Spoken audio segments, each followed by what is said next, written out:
My coming out experience was a little of everything.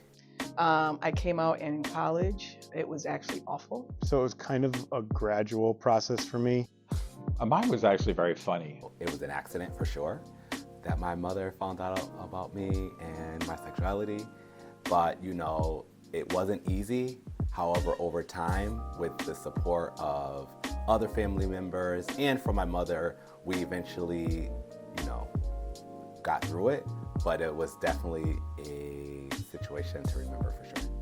All teams were blaming each other for being lesbian or gay or dykes, as the word we used to use. So I finally went to my basketball coach and said what was going on. And my junior year of basketball, I don't really remember it because it was just that bad.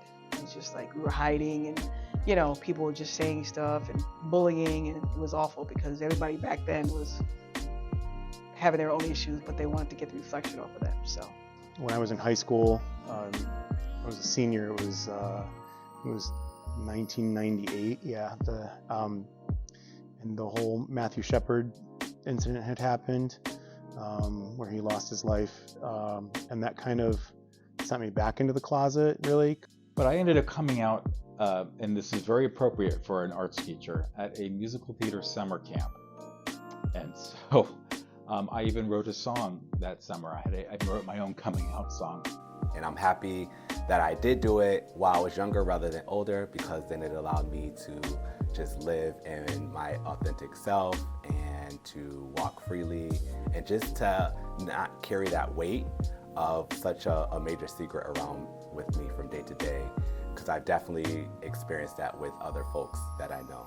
I finally came out to my coach and said, yes, I am, but I've been dealing with different athletes and others that have been, trying to bully me and saying you were when I really was trying to find myself.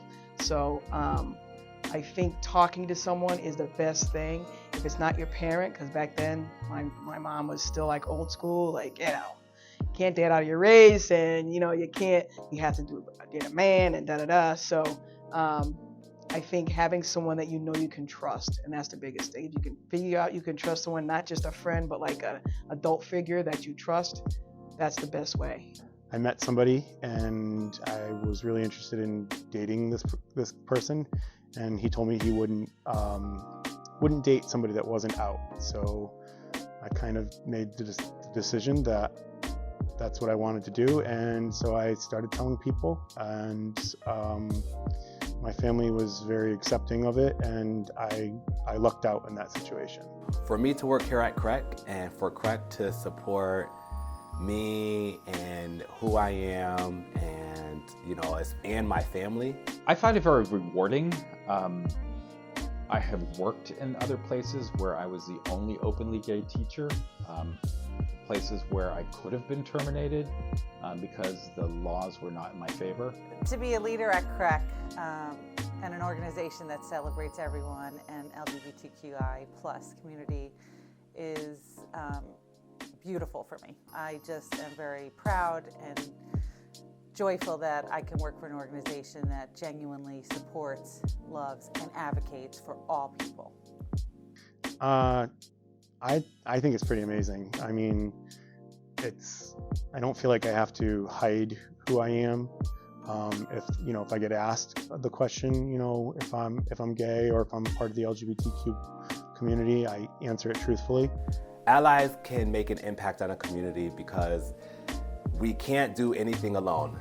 History shows that one marginalized community to another, you just have to have your allies. And so more than ever, it is so important for us to have our allies in this journey for human rights as a whole. As an ally to the LGBTQI plus community, it brings me great joy to be supportive, to be loving.